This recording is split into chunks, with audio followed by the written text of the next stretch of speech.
Amin, haleluya. Apa kabarnya hari ini Bapak Ibu Saudara? Saya berdoa dan berharap setiap kita dalam keadaan baik, dalam keadaan sehat, dan tentunya kita bersyukur karena Tuhan Yesus selalu baik dalam kehidupan kita. Kita beri tepuk tangan dulu buat Tuhan kita Yesus Kristus. Pagi hari ini Bapak Ibu, kita akan melihat kebenaran firman Tuhan. Sebelum lebih lanjut, saudara coba lihat kanan kiri dulu, lalu katakan selamat hari Pantekosta atau Pentakosta, itu sama saja. Selamat hari Pantekosta, haleluya. Nah Bapak Ibu, kita bersyukur ya hari ini di kalender gereja, iya kan? Dan menurut sejarah catatan di Alkitab, 10 hari sesudah Yesus naik ke sorga, Roh Kudus dicurahkan pada hari Pentakosta di Kisah Para Rasul 2. Betul ya saudara ya? Dan kalau saudara mungkin bingung kenapa GPDI itu nama organisasinya Gereja Pantekosta bukan Pentakosta. Nah jawabannya adalah, kalau Bapak Ibu Saudara lihat di Alkitab kita hari ini, memang Kisah Rasul 2 itu, coba saudara buka di Kisah Para Rasul 2, itu perikopnya apa? Lay beri judul apa? Bahkan di ayat 1 bilang apa? Ketika tiba hari Pentakosta. Nah itu terjemahan baru Bapak Ibu. Lalu kenapa organisasi GPDI Gereja Pantekosta? Jawabannya itu karena organisasi GPDI ini waktu awal mulanya didaftarkan untuk menjadi sebuah lembaga resmi yang legal, yang sah di Indonesia, itu memakai istilah dari Alkitab terjemahan Klinker. Terjemahan Klinker. Itu sekitar tahun 1860-an, saya lupa 1860 atau 1865. Nah di terjemahan Klinker dulu itu lebih dari terjemahan lama lagi, itu terjemahan tua. Itu pakai istilah Pantekosta. Nah orang-orang Pantekosta. Nah karena itu hari ini kita tahu kalau GPD Gereja Pantekosta. Lalu sudah berubah di terjemahan baru Pentakosta. Apakah maknanya berubah? Tidak saudara, tetap sama. Pantekosta atau Pentakosta itu sama, amin. Jadi jangan fanatik juga, oh kalau yang Pentakosta itu salah. Tidak saudara, orang hanya perubahan huruf. Perubahan dari pante ke penta, iya kan? Maknanya sama, kuasanya tetap sama, bilang amin. Jadi tidak perlu diperdebatkan. Juga yang baru, yang Pentakosta, yang tidak mengerti sejarah Pantekosta, jangan hakimi orang GPDI lalu bilang gereja tidak jelas. Hidupmu mungkin yang kurang jelas, ya kan? Kita harus bertobat kembali pada firman Tuhan. Saudara, kalau kita lihat catatan soal Pantekosta ini ada di dalam Kisah Para Rasul 2. Coba kita buka dulu. Kisah Rasul 2, kita baca ayat 1, seterusnya. Perhatikan, Kisah Para Rasul 2.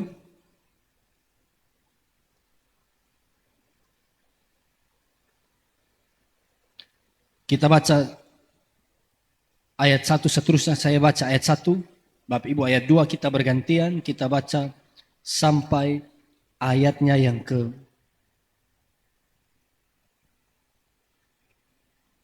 5 saya dulu. Dari 5 ayat pertama ya. Ayat 1, ketika tiba hari Pentakosta, semua orang percaya berkumpul di satu tempat. Ayat 2 saudara.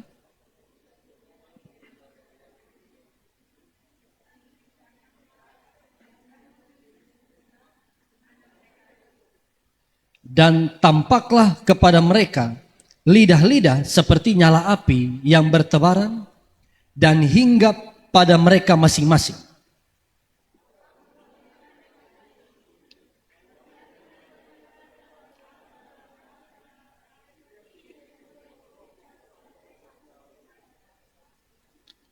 Ayat 5 sama-sama. Waktu itu di Yerusalem diam orang-orang Yahudi yang saleh dari segala bangsa di bawah kolong langit. Sama-sama katakan amin. Amin, puji Tuhan. Nah, jadi Bapak Ibu Saudara, di hari ini kita akan melihat kebenaran firman Tuhan. Ada satu pesan yang saya mau sampaikan, tetapi di bagian awal saya mulai dengan pendahuluan ini dulu. Kenapa Pentakosta itu penting? Apa maknanya dalam kehidupan kita? Kita dapat pengetahuan sedikit. Bisa saudara ya? Belajar sedikit Alkitab dari Kisah Rasul 2 ini khususnya. Nah, jadi Pentakosta ini, kembali ke ayat 1. Ini dari bahasa Yunani, Pentekoste, artinya hari ke-50. Apa artinya saudara? Hari ke-50. Jadi Pentakosta itu artinya hari ke-50. Nah, kenapa spesifik hari Pentakosta? Hari Pentakosta itu adalah hari raya orang Yahudi, saudara. Hari raya orang Yahudi. Jadi kalau kita misalnya, kalau kita Kristen, hari raya kita itu apa sih, saudara? Natal, betul ya? Lalu apa lagi? Paskah. Makanya ada jemaat yang hanya muncul Natal dan Paskah disebut jemaat napas. Dia hanya ibadah selama Natal dan Paskah. Itu putus napas. Bukan. Natal Paskah muncul. Nah, orang Yahudi itu ada beberapa hari raya. Saya tidak jelaskan yang lain. Tetapi secara spesifik hari raya mereka yang satu ini adalah hari raya Pentakosta. Atau bagi orang Ibrani, orang Yahudi sebut hari raya Shavuot. Sama-sama bilang Shavuot. Shavuot. Ada Omot, tapi bukan itu. Ini Shavuot. Shavuot. Nah, hari raya Pentakosta ini rayakan apa? Saya kasih contoh. Kalau Paskah, bagi kita Paskah, itu kan tarik ulur ke orang Yahudi dulu. Orang Israel dulu itu Paskah memperingati mereka keluar dari Mesir. Bagi orang Israel. Jadi waktu di kisah kitab Keluaran, mereka dibebaskan dari penjajahan Firaun dari Mesir.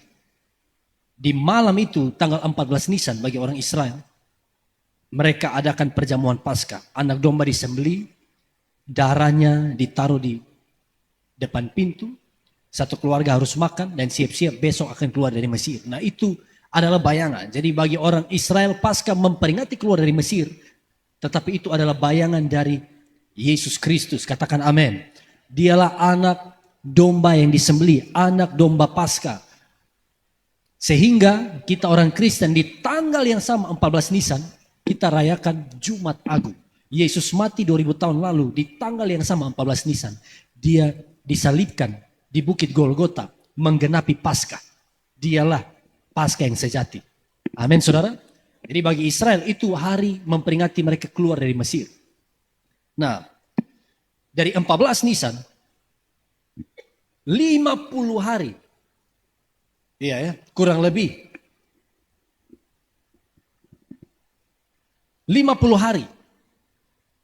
Kemudian waktu mereka ada di Gunung Sinai. Di gunung apa saudara? Bukan Kelimutu, bukan Muti saudara ya. Waktu mereka ada di Gunung Sinai, hukum Taurat dalam rupa berapa batu saudara? 2 loh batu. 2 loh batu diberikan pada Musa. Nah itu tepat pada hari Pentakosta. Atau hari ke-50. Nah saya jelaskan dulu. Hari Pentakosta ini apa? Hari Pentakosta ini kalau Paskah tadi peringati apa bagi Israel? Memperingati mereka keluar dari Mesir. Mereka dari kata Ibrani Pesak dilewatkan. Mereka dilewatkan dari Tula terakhir. Kematian semua orang anak sulung. Mereka dilewatkan, diselamatkan. Nah itu Paskah. Nah Pentakosta ini adalah hari raya panen. Hari raya panen. Feast of Harvest. Saudara lihat, kalau kita di NTT, apalagi yang saudara yang keluarga atau orang tua, petani, betul ya? Mengerti ya, ada waktu-waktu panen, betul atau tidak? Istilah di sini panen itu apa saudara? Kalau orang Timur, orang NTT bilang panen itu apa saudara? Ini tidak ada orang NTT di sini, semua orang Amerika saudara. Ya panen apa? Hasil ladang, hasil kebun. Orang Israel juga mereka panen. Tapi mereka diperintahkan Tuhan bahwa ada hari khusus. Itu adalah hari raya panen. Harvest. Nah, mereka panen apa? Panen gandum. Mereka juga panen hasil ladang yang lain. Tapi yang utamanya adalah gandum. Waktu mereka panen gandum, saudara, dalam jumlah besar, mereka bawa ke bait suci. Mereka rayakan syukur, bersuka cita karena gandum yang mereka dapat. Ini adalah disebut hari Pentakosta. Amin, saudara. Sampai di sini yang mengerti bilang haleluya. Jadi mereka itu tiap, saya lupa kalender Ibraninya itu tanggal bulannya apa. Tetapi mereka rayakan ini. Mereka panen hasil ladang mereka. Dan mereka diperintahkan Tuhan untuk bawa. Kita baca saja beberapa ayat untuk menjadi pembanding. Supaya kita mengerti data ini. Di dalam Imamat 23 ayat 15. Saudara lihat. Imamat 23 ayat 15. Mungkin kita baca sampai ayat 17. Perhatikan Imamat 23 ayat 15. Sama-sama baca 1, 2, 3. Kemudian kamu harus menghitung mulai dari hari sesudah Sabat itu. Yaitu waktu kamu membawa berkas persembahan unjukan. Ini hari apa, saudara? Saya jelaskan sedikit. Hari sesudah Sabat. Hari sesudah Sabat itu hari buah sulung, first fruit. Jadi ada hari raya lagi sebelum Pentakosta, hari raya buah sulung, di mana mereka itu harus berikan hasil kebun yang pertama, hasil ladang yang pertama kepada Tuhan.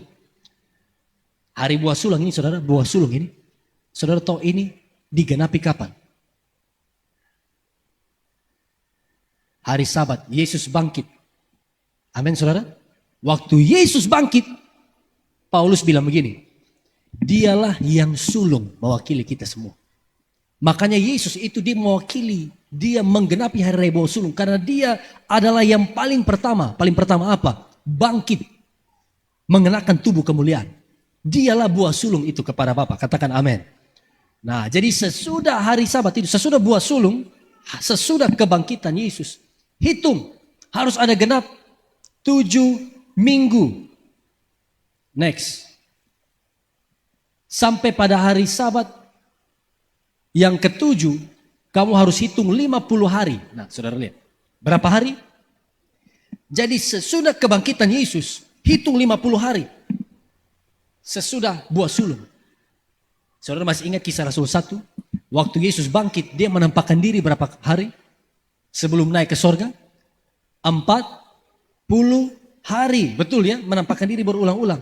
Lalu dia naik ke sorga hari ke-40. Lalu murid-murid berdoa. Berapa hari mereka berdoa? 10 hari. 40 tambah 10, berapa yang percaya? 40 tambah 10, 50. Saya percaya, 40 tambah 10, 50. Betul ya? Dari sini Tuhan bilang hitung 50 hari. Mereka tidak tahu zaman itu, waktu di zaman Israel. Tapi mereka tahu hari raya panen, hari raya Pentakosta, hari ke-50 sesudah buah sulung, bawa hasil gandum yang banyak yang kita sudah tua, yang adalah berkat anugerah pemberian Tuhan ini, bawa ke bait Allah dan bersyukur kepada Allah. Nanti saya jelaskan maknanya buat kita. Saudara lihat. Lalu kamu harus mempersembahkan korban sajian yang baru kepada Tuhan. Next ayat 17. Dari tempat kediamanmu, kamu harus membawa 2 buah roti unjukan yang harus dibuat dari 2/10 efa tepung yang terbaik dan yang dibakar sesudah dicampur dengan ragi sebagai hulu hasil bagi Tuhan. Haleluya. Non-stop, saudara ya. Ayat 18. Sama-sama baca. Kecepatan seperti saya tadi. Bukan ya? Baca biasa ayat 18. 1, 2, 3. Beserta roti itu, kamu harus mempersembahkan 7 ekor domba berumur setahun yang tidak bercela dan seekor lembu jantan muda dan 2 ekor domba jantan.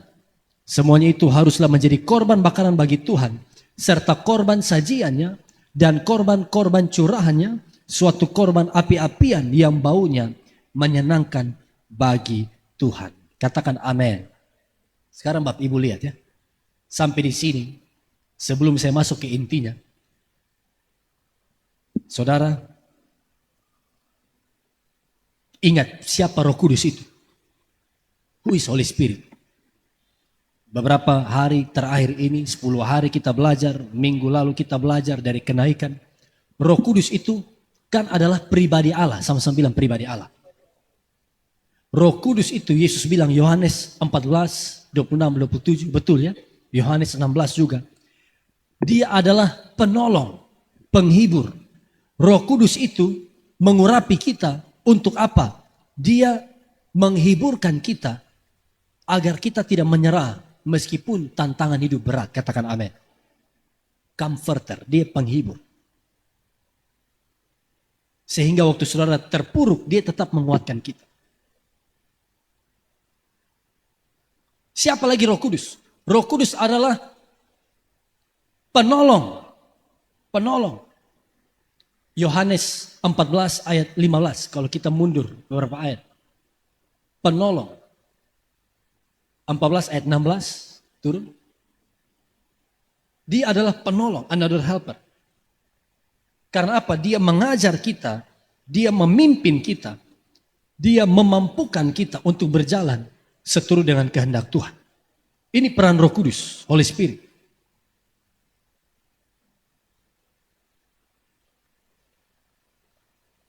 Jadi, saya ulang-ulang katakan, kalau saudara misalnya khawatir yang anak muda sini, coba yang orang muda yang 30 tahun ke bawah bilang haleluya.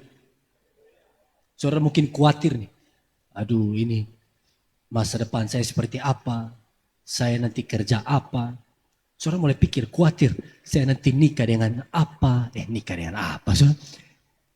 Nikah dengan siapa?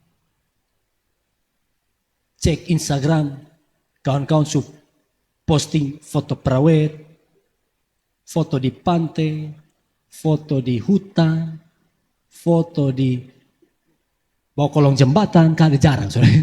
Perawat di bawah kolong jembatan atau di planet lain. Kapan saya?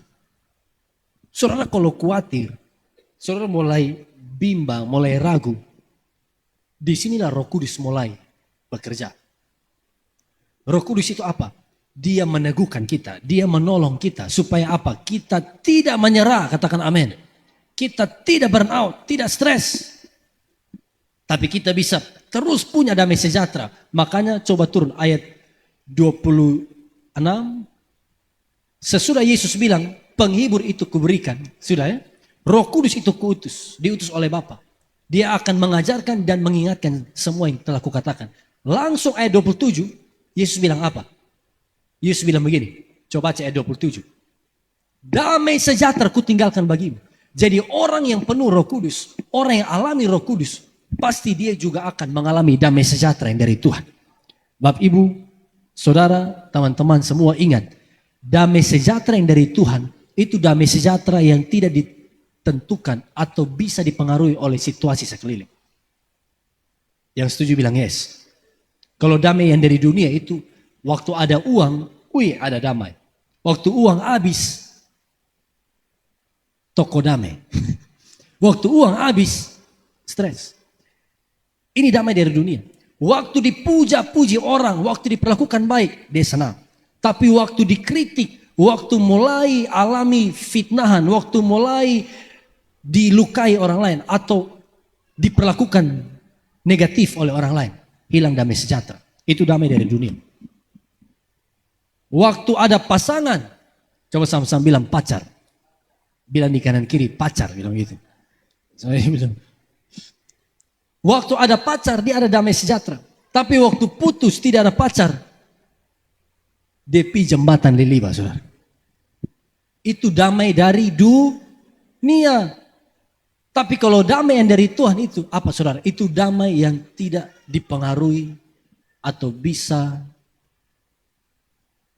berubah-ubah karena situasi sekeliling. No. Tapi damai yang dari Tuhan, coba sama-sama bilang damai yang dari Tuhan. Shalom, damai yang berasal dari Tuhan. Itu damai yang terus memimpin kita. Karena apa? Nomor 1, karena ada Yesus Kristus dalam hati kita. Situasi boleh berubah, tetapi saya percaya sekali Yesus, tetap Yesus Kristus. Ini damai dari Tuhan. Damai yang dari Tuhan, apalagi yang kedua. Karena kita percaya, karena kita tahu nama kita tercatat, terdaftar di sorga. Salam di kanan kiri, saudara bilang, alami damai yang dari Tuhan. Bilang begitu, saudara. Udah? Udah? Udah? Lanjut ya. Alami damai yang dari Tuhan. Nah, sekarang saudara, Roh Kudus menghibur, Roh Kudus penolong. Tetapi hari ini saya mau tekankan ini. Tujuan utama Roh Kudus memenuhi kita, dia hibur kita untuk apa? Dia tolong kita untuk apa? Ada destinasi, ada tujuan akhir. Betul ya saudara? Contohnya gini, saudara mau pulang ke rumah atau mau pulang ke kos. Mau pulang ke mana? Rumah, pulang ke rumah. Lalu saudara di tengah jalan, saudara haus. Mau minum. Haus apa? Haus kasih sayang. Bukan haus kasih sayang. Haus mau minum. Mampir di belanja di mana? Saya tidak mau sebut brand supaya jangan promosi. Kios lah. Atau warung. Mampir di warung, mampir di kios. Saudara sampai di kios. Beli minum, lalu saudara bilang begini, ini bep rumah, begitu saudara? Besok sampai di rumah, begitu? No. Tujuan akhir saudara apa? Rumah. Berarti saudara tidak stop sebelum sampai di rumah. Saudara hanya mampir, kalau orang Kupang bilang ya, singgah. Di mana tadi? Kios. Saudara mampir begitu sampai di kios, saudara mulai berdiri. Paman so tanya, beli apa? Beli minum, berapa? Beli. Tapi saudara tidak stop di situ. Nah begitu juga Roh Kudus, dia beri damai, dia beri penghiburan, dia beri sukacita. Tapi tidak stop hanya sampai di kita punya damai, kita bisa senyum. Coba semua senyum, kalau Roh Kudus beri damai itu senyumnya bagaimana? Bagaimana? Coba senyum di kanan kiri. Tapi senyum jangan terlalu lama, orang pikir nanti genit saudara. Senyumnya manis. Masa saya bilang senyum saudara baru ini? Itu bukan senyum. Bukan hanya sebatas beri sukacita, joy. Ada joy di sini. Bahasa Inggris sukacita kan joy. Tetapi waktu Roh Kudus penuhi kita, ingat tujuan kita kios atau rumah? Rumah. Berarti kalau belum sampai rumah, jangan stop. Gas sampai di rumah. Saudara mesti pulang ke rumah. Di mana rumahnya? Di mana tujuan air? Kisah Rasul 1 ayat 8. Perhatikan. Nah ini yang banyak kali kita miss. Kita orang Pantekosta, orang karismatik berdebat bahasa roh, bahasa Inggris, bahasa planet, bahasa manusia. Kita mulai berdebat karunia roh. Tapi kita lupa rumahnya, tujuan akhirnya di sini. Halo? Nah makanya hari ini puncaknya. Saya buka ini. Saya tekankan kembali. Yang belum dengar, saya tekankan buat kita. Waktu Roh Kudus penuhi kita, kita harus sampai alami ini. Katakan amin. Kisah para Rasul 1 ayat 8. Bukan stop hanya di bahasa roh. Bukan stop hanya sampai di saya sembuh, saya punya damai sejahtera, saya tidak bunuh diri waktu patah hati. No. Tapi tujuan akhirnya di sini. Sama-sama baca lagi. 1, 2, 3. Tetapi kamu akan menerima kuasa when the Holy Spirit come upon you. And you will be my witness. Kamu akan menjadi saksiku. Ini rumahnya saudara. Ini bukan kios. Inilah rumahnya. Ini tujuan akhir. Kamu akan menjadi saksiku di mana? Yerusalem, Yudea, Samaria. Dan sampai ke ujung bumi. Teman-teman, saudara sekarang catat ini. Waktu Roh Kudus penuhi saya. Roh Kudus mampukan saya untuk jadi saksi. Amin saudara. Ini dia. Waktu Roh Kudus bekerja dalam hidup kita, tanda orang dipenuhkan Roh Kudus. Itu adalah ini. Not just speaking in tongues. Bukan hanya untuk kepentingan pelayanan dalam gereja. No. Tapi tanda bahwa kita dipenuhkan Roh Kudus adalah apa? Jadi Saksi. Kalau bahasa Yunani martus. Saksi. Dia alami langsung. Saksi itu dengar cerita orang atau dia alami langsung, saudara. Alami langsung. Saksi artinya apa? Kita bersaksi. Kita ceritakan Yesus. Kita beritakan Yesus kepada orang-orang di sekeliling kita. Hidup kita bisa mempengaruhi orang luar. Orang yang belum kenal Yesus bisa kenal Yesus lewat teladan, lewat perkataan kita. Nanti lewat sosial media juga. Waktu saudara posting, jangan posting di sosial media apa? Lagi galau. Jangan posting status Facebook, I'm single, I'm very happy. Soalnya mau promo, mau diskon, banting harga, tak banting-banting. Kalau Tuhan tidak kasih, susah saudara. Ya. Pasang status apa? Bukan munafik sih. Tapi kalau kita sungguh-sungguh dibaharui roh, status Facebook kita pasti postingan status yang memberkati orang. Amin saudara. Bilang di kanan kiri, jangan pasang status galau, bilang gitu saudara. Apalagi dia bakal dengan kawan kampus, dia maki-maki di Facebook, saudara. Mulai kita orang sana, maki, story.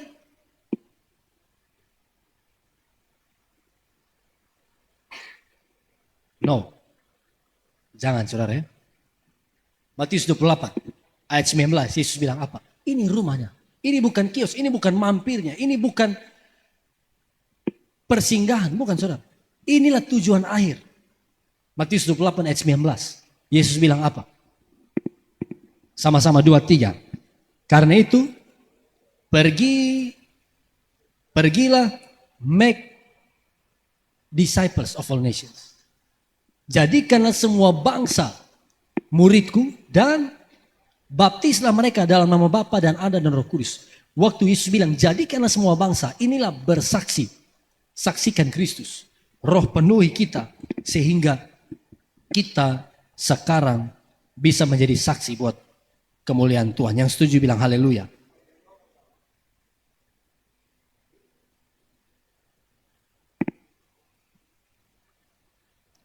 Saya mau bahas sedikit begini, Bapak Ibu Saudara. Bicara soal menjadi saksi, beritakan Injil. Kalau istilah Kristen sekarang jadi saksi ini apa? Penginjilan, evangelism, penginjilan. Pelayanan pemberitaan Injil, menjadi saksi. Ada pandangan-pandangan yang salah soal ini. Ada pemahaman yang salah soal jadi saksi. Contohnya apa? Yang pertama, banyak orang Kristen berpikir gini, oh penginjilan, bersaksi, itu hanya tugas pendeta. Betul ya? Oh menjadikan murid, menginjil itu adalah pelayanan pendeta, mahasiswa teologi, hamba Tuhan sepenuh waktu, full time. Bukan saya, jemaat biasa. Siapa saya? Saya hanya mahasiswa, saya pegawai, saya orang muda biasa, tidak bisa bersaksi. Jangan saudara. Yesus bilang apa? Pergilah, jadikanlah semua bangsa muridku. Tuhan tidak bilang khusus pendeta, khusus gembala. No. Tapi perintah ini buat setiap kita. Coba turun ayat 20. Ayat 20 bilang apa? Ayat 20 kalimat pertama apa? Sama-sama 2-3. Dan ajarlah mereka melakukan apa? Separuh atau segala sesuatu. Setengah atau semua. Berarti semua. Segala sesuatu yang apa?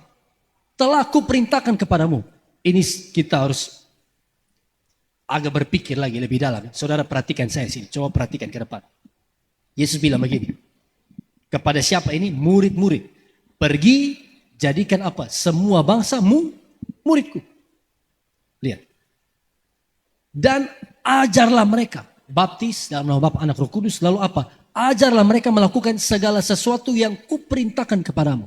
Sekarang saudara lihat perintah Tuhan di sini apa? Kalau Tuhan suruh ajar semua yang kuperintahkan padamu. Sekarang perintah yang Tuhan omong apa? Pergi jadikanlah semua bangsa murid. Perintah Tuhan pada murid-murid. Tuhan bilang ini, ajar juga pada mereka. Lakukan apa yang kuperintahkan padamu.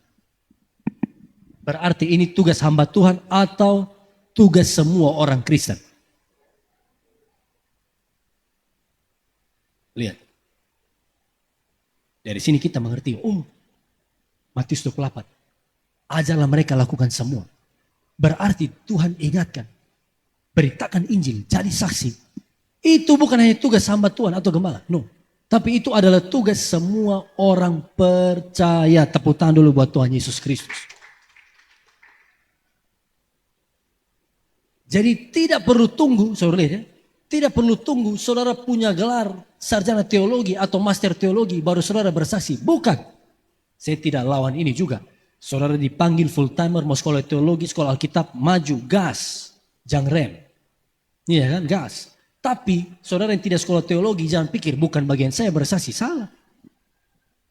Ingat kisah 1 ayat 8. Kembali tadi. Waktu Roh Kudus turun ke atasmu. Kamu akan jadi saksiku. Ini rumahnya saudara. Ini bukan kiosnya. Ini rumah, ini tujuan akhir.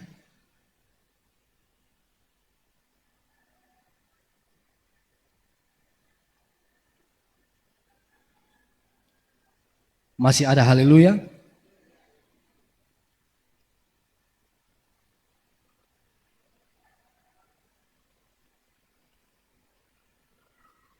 Tapi kenyataannya apa? Kadangkala yang ada di pikiran kita adalah, ya yang penting saya jadi Kristen, yang penting saya ibadah minggu, saya pulang, saya selesai. Sudah. Bukan saudara. Ingat panggilan Tuhan. Tuhan mau setiap kita menjadi saksi, menjadi garam, menjadi terang bagi kemuliaan Tuhan. Pemahaman yang salah yang berikut begini. Oh, saya ini belum sempurna. Saya ini masih belum sempurna. Saya belum layak menjadi saksi. Mungkin ada yang pernah berpikir begitu. Dulu saya pikir begitu. Betul ya? Aduh Pak Pendeta, saya mau begini, saya mau jadi saksi bagaimana? Sekarang saya tanya Bapak Ibu, coba renungkan. Dalam hidup kita, apakah saudara percaya saudara bisa sempurna? No. Nah karena itu, kebenarannya adalah apa? Saudara ingat, Petrus sempurna atau tidak saudara? PU. Rasul PU, Petrus. Thomas sempurna atau tidak? Thomas kan ragu waktu Yesus datang, Thomas bilang, Yesus menampakkan diri, dia tidak ada. Dia bilang sebelum aku menyentuh lukanya, aku tidak akan percaya. Thomas ragu. Petrus menyangkal Yesus berapa kali? Saudara jangan ikut saya penjara ya. Petrus menyangkal Yesus berapa kali? Betul sekali, 3 kali. 3 kali Petrus menyangkal Yesus. Orang yang berdosa, orang yang jahat, orang yang jatuh. Tapi Roh Kudus penuhi dia. Dia dipulihkan oleh Tuhan. Dan hari ini, saudara, 2000 tahun lalu, di hari Pentakosta, yang khotbah pertama, 3.000 orang bertobat siapa? Petrus, orang yang berdosa, yang tidak sempurna. Saudara lihat kanan kiri, salam baru bilang ini. Tuhan bisa pakai kamu, bilang itu. Tuhan bisa pakai saudara. Tuhan bisa pakai setiap kita. Tuhan mau pakai lu. Tuhan mau pakai saya. Tuhan mau pakai setiap kita. Tepuk tangan buat Tuhan Yesus Kristus. Perhatikan. Pertanyaannya. Kalau Roh Kudus memampukan kita jadi saksi. Kenapa kita harus jadi saksi? Kenapa di sekolah, di rumah, di lingkunganmu, di seluruh kehidupan kita harus jadi saksi? Alasan pertama ini. Karena banyak jiwa yang belum mengenal Yesus. Berarti. Banyak jiwa belum mengenal Yesus. Next. Saya tanya teman-teman.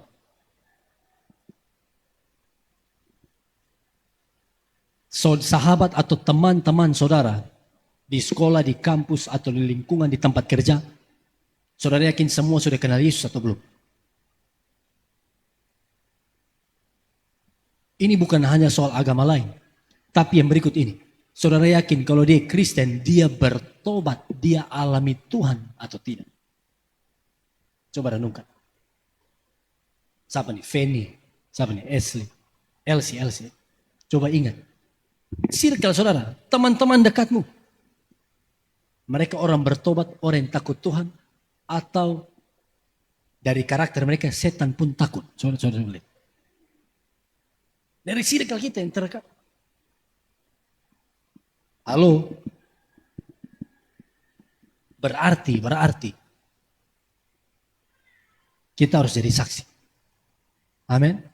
Kekristenan bukan ajar kita jadi egois. Yang penting saya ibadah, yang penting saya alami Roh Kudus.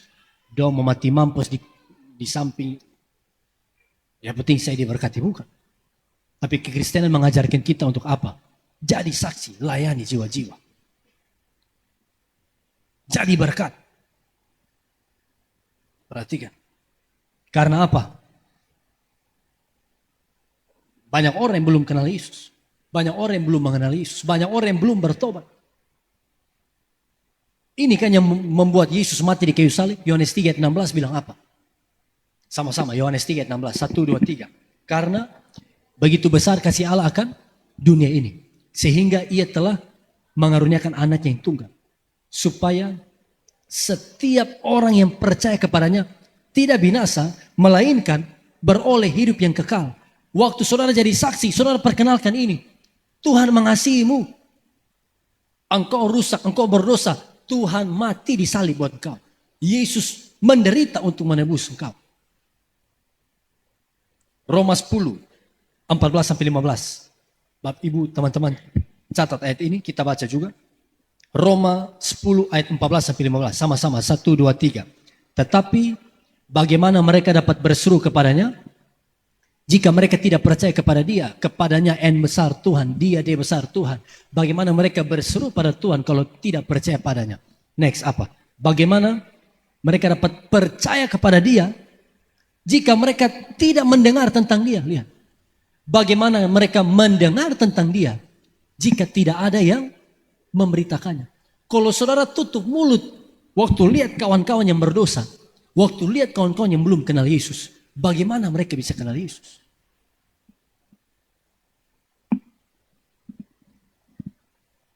(15)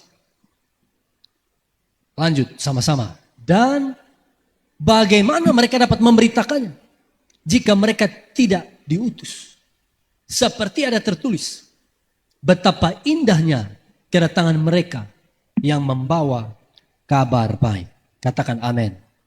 Mundur ayat 13. Roma 10 ayat 13 bilang apa? Nah ini. Sebab barang siapa yang berseru kepada nama Tuhan akan diselamatkan. Katakan amin. Amin.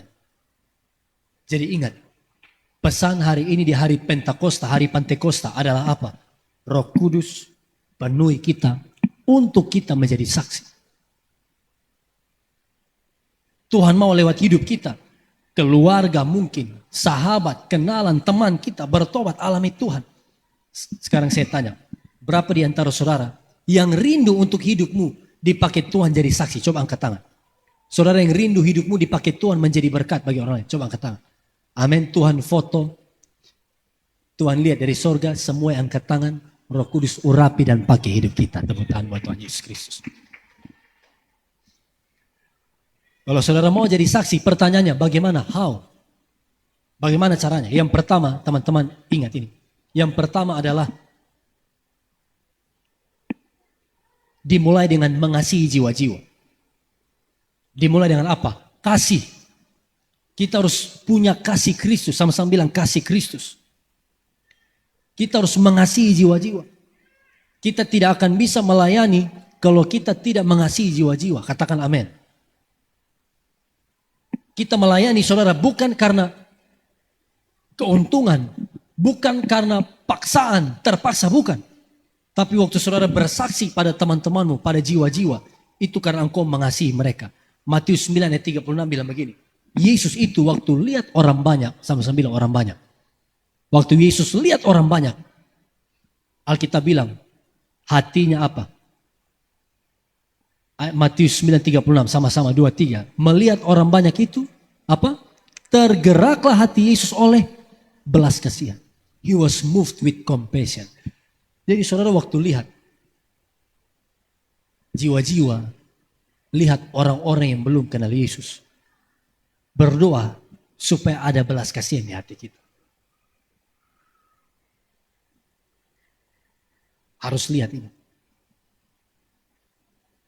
Makanya saya selalu doa, bahkan doa napas juga waktu mau pelayanan begini. Doa napas itu doa omong dalam hati. Komitmen saya waktu saya mau melayani atau berkhotbah dimanapun, kalau diundang di mana-mana atau berkhotbah di gereja ini, saya hanya berdoa gini, Tuhan beri belas kasihan. Karena saya mau melayani Tuhan, melayani, beritakan Injil karena saya mengasihi saudara. Amin. Lihat, yang kedua, bagaimana agar kita bisa jadi saksi? Yang pertama tadi apa? Dimulai dengan kasih, mengasihi jiwa-jiwa. Yang kedua adalah apa? Minta pengurapan Roh Kudus. Minta pengurapan Roh Kudus. Waktu Roh Kudus penuhi kita. Bapak Ibu Saudara lihat, Dia sekarang memampukan kita untuk apa? Berani. Sekarang saya tanya, kalau saudara mau bersaksi, yang menghalangi kita untuk bicara apa biasanya?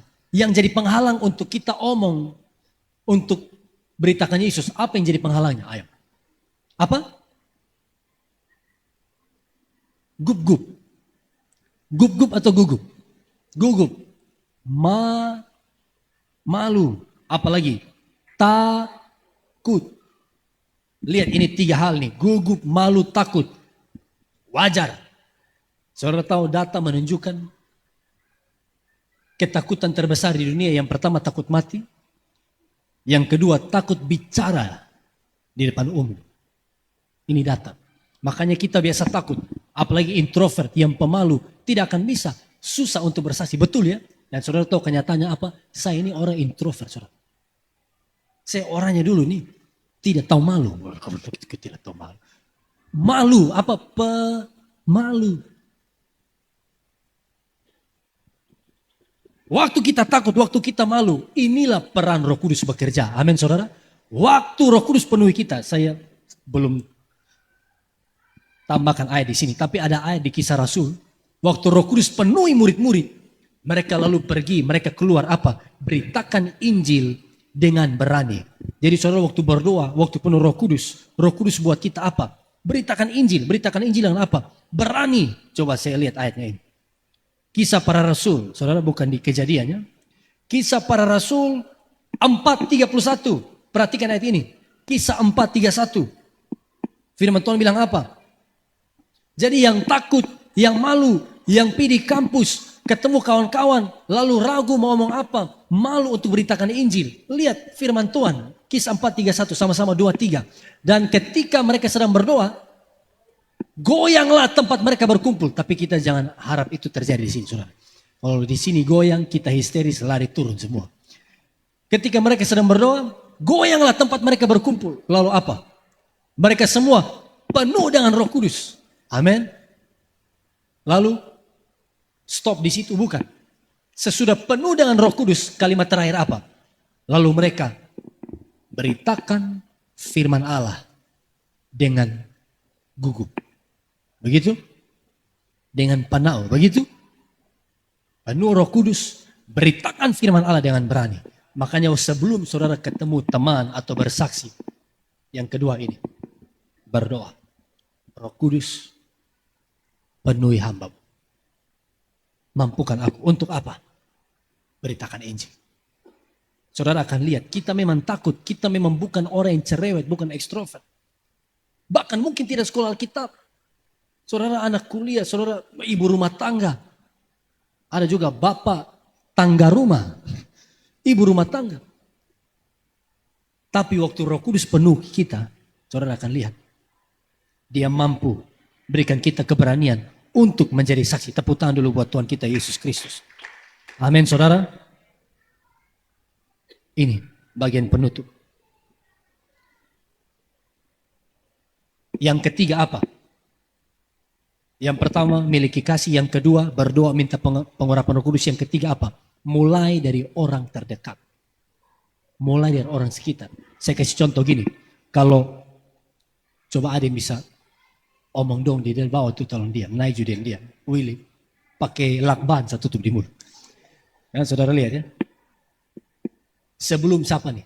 Feni, Lia, Sitri, Desi, Chris, Nelson, Saple. Sebelum kita omong dengan kawan kita. Ini saya mau apa sih lupa. Dari sampai di mana saudara? Apa? Mulai dari kawan terdekat ya. Sebelum saudara jangkau orang-orang yang jauh di luar, mulai dari siapa? Orang terdekat. Ini. Mulai dari orang-orang terdekat. Circle kawan-kawan terdekatmu. Ini yang jadi bahan saudara. Atau tujuan saudara. Doakan, gumuli, dan bersaksi. Saya percaya masing-masing saudara pasti ada circle. Iya kan? Teman-teman yang paling dekat dengan saudara. Yang saudara lihat dia, itu yang tadi bilang setan pun takut dengan dia. Tapi sekarang saudara penuh Roh Kudus lebih hebat dari setan. Dari Roh Kudus saudara yang bersaksi buat dia. Amin saudara. Doakan. Dan ingat karena apa? Kita mengasihi dia. Kita ada di ibadah. Kita gereja alami hadirat Tuhan. Dia masih belum. Makanya saudara lihat gereja ini. Saya juga salut teman-teman yang bawa jiwa, bawa kenalan yang lain. Semakin banyak. Tujuannya apa? Untuk mereka kenal Yesus. Ini saya saudara. Untuk mereka kenal Yesus.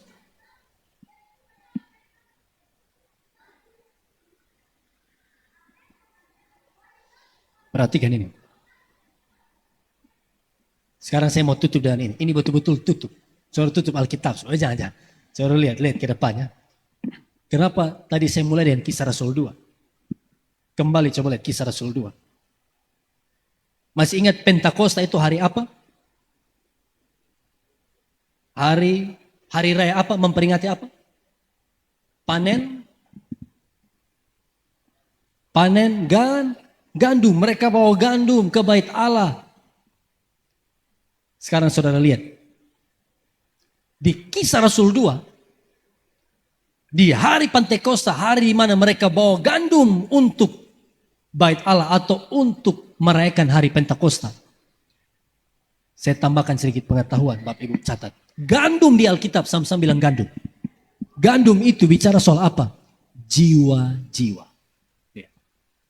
Dan waktu Roh Kudus penuhi mereka, Kisah Rasul 2. Petrus berkhotbah, ayat 5 bilang begini. Waktu itu di Yerusalem diam semua orang-orang Yahudi yang saleh dari segala bangsa di bawah kolong langit. Karena apa? Hari Pentakosta. Semua orang Yahudi dari seluruh negeri yang bisa kumpul di Yerusalem. Ini ibarat ketumpu Natal, ketumpu Paskah, hari besar, semua kumpul di Yerusalem. Waktu semua kumpul, Roh Kudus dicurahkan. Murid-murid berkata-kata dan bahasa roh. Petrus diurapi dengan Roh Kudus. Petrus berkhotbah. Saudara lihat, berapa yang bertobat? Karena Yesus sudah bilang, waktu kamu menerima kuasa, kamu akan jadi saksiku. Sekarang waktu Petrus berkhotbah, 3.000 orang bertobat. Gandum yang sesungguhnya sering dibawa ke bait Allah. Tepuk tangan dulu buat Tuhan Yesus Kristus. Waktu 3.000 orang bertobat, itulah penggenapan Pentakosta. Selama ribuan tahun mereka hanya bawa gandum. Dan mereka tidak mengerti. Oh, Tuhan perintahkan bawa gandum. Turun sampai di ayat yang orang-orang bertobat itu. Di dalam ayatnya yang ke-41. Saudara lihat. Petrus berkhotbah yang sangat bagus. Petrus tidak sekolah teologi. Petrus bukan guru dosen homiletika. Tapi dia dipenuhkan Roh Kudus. Lalu di Kisah 2 ayat 41. 3.000 orang bertobat. Popi. Ayat 41. Sama-sama baca. 1, 2, 3. Orang-orang yang menerima perkataannya itu memberi diri dibaptis. Kapan? Pada hari apa?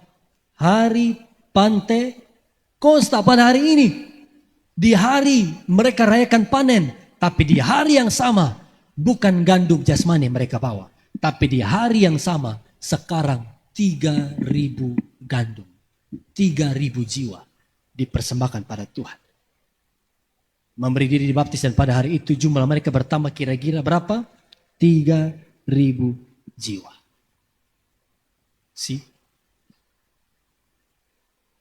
Terjadi pada hari Pentakosta. Semangat yang sama sekarang kita dengar. Teman-teman, Bapak Ibu Saudara ingat. Waktu Roh Kudus penuhkan kita. Dia akan hibur, dia tolong, dia berikan keberanian, dia berikan kita kasih buat jiwa-jiwa. untuk melayani, membawa jiwa bagi Tuhan. Amin. Mari kita berdiri bersama-sama. Ya, haleluya, haleluya Yesus. Saya ajak setiap kita taruh tangan kanan kita di dada kita siang hari ini. Sambil tutup mata, saudara sekarang berdoa bilang, Roh Kudus penuhi aku. Roh Kudus penuhi hamba-Mu. Mari katakan dengan iman.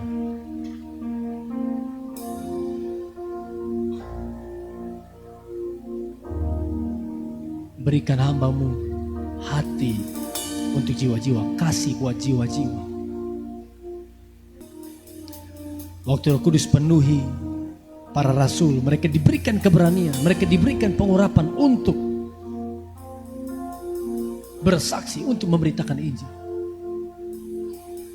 Sekarang kami percaya Engkau hadir di sama tengah kami. Terima kasih ya Tuhan.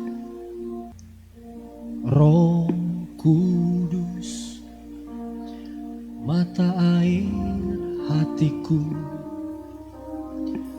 Roh Yesus, sahabat sejatiku. Saya ajak mari saudara ambil bagian di depan saja, kita berdoa. Di hari yang ke-10 hari ini, saudara bisa berlutut di bagian depan, perempuan di sebelah kiri, laki-laki di sebelah kanan. Sejahtera, panjang sabar dan lemah lembut. Panjang sabar dan lemah lembut, murah hati, baik dan yang lain bisa di depan lagi, tidak apa-apa kalau sempit. Engkau suci di dagingku terus, pimpin aku.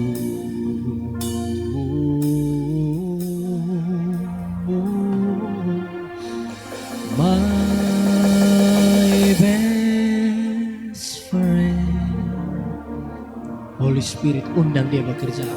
Holy Spirit, kami mau alami Pantekosta itu.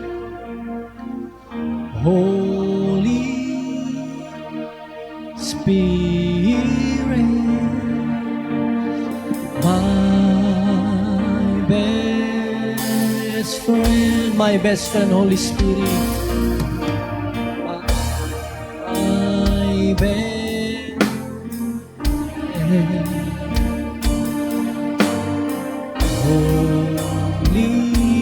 Kalau kita terluka, kalau kita terintimidasi, kalau kita patah hati hari ini, Dia penghibur kita.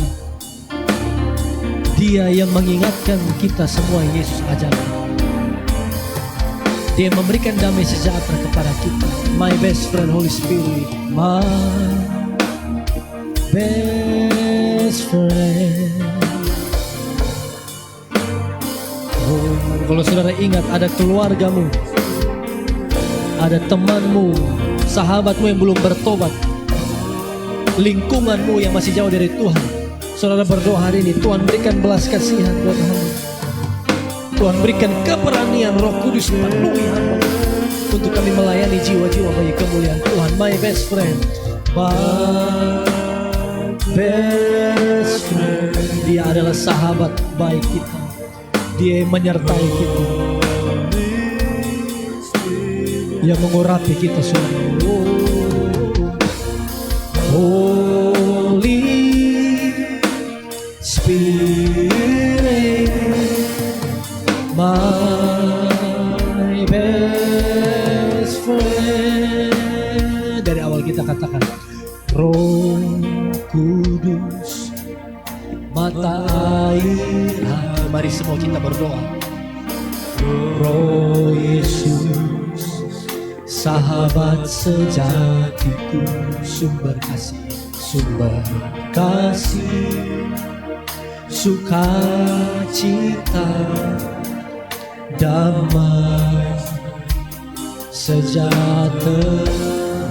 Undang dia, sahabat baik kita itu. Panjang sabar dalam alammu. Murah hati, baik dan setia, kekal suci. Dia memampukan kita untuk kuasai diri, untuk hidup benar terus. Pimpin aku, ya sahabat sejati kita Roh Kudus. Mari angkat tangan kanan kita, katakan my best friend.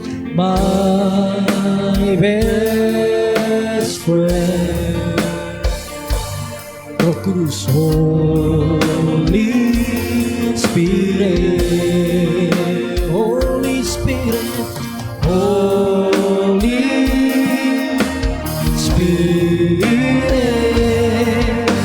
my best friend, my best friend. Penuhi kami Roh Kudus, Holy Spirit. Kami rasakan kehadiran-Mu Tuhan, kami rasakan kuasa-Mu. Rindukan Kau hadir di sini, katakan saat ini Tuhan. Ku rindukan Roh-Mu mengurapi, Roh-Mu mengurapi saat ini. Yesus, mari kita berdiri bersama-sama, angkat dua tangan kita, katakan ku rindukan Kau hadir di sini saat ini Tuhan. Ku rindukan Roh-Mu mengurapi saat ini, saat ini. Yesus, sekali lagi ku rindukan Kau hadir di sini ya Roh Kudus. Ku rindukan Kau hadir di sini, hadir di hati kami Tuhan, penuhi kami terus. Ku rindukan Roh-Mu mengurapi saat ini. Yesus, kita beri tepuk tangan bagi Tuhan kita Yesus Kristus. Haleluya. Kami bersyukur Tuhan buat firman-Mu yang kami terima siang hari ini di hari Pantekosta. Kami menerima inspirasi, peneguhan, dan berkat spesial buat kehidupan kami. Roh Kudus ketika memenuhi kami, tujuan akhirnya adalah kami menjadi berkat, kami jadi saksi. Karena itu kami mohonnya Tuhan, berikan kami hati yang penuh belas kasihan. Berikan kami keberanian dan hikmat untuk kami melakukan apa yang harus kami lakukan. Sama seperti Tuhan yang terlebih dahulu layani kami, memulihkan kami. Sekarang kami mau rindu juga melayani dan bersaksi buat orang-orang di sekeliling kami. Terima kasih ya Roh Kudus. Kami percaya, kami terima pengurapan, kami terima kuasa yang memampukan kami itu untuk menjadi saksi siang ini. Di dalam nama Tuhan Yesus Kristus. Haleluya, haleluya. Sama-sama kita yang percaya katakan amin, amin. Puji Tuhan. Baik Bapak Ibu silakan duduk kembali.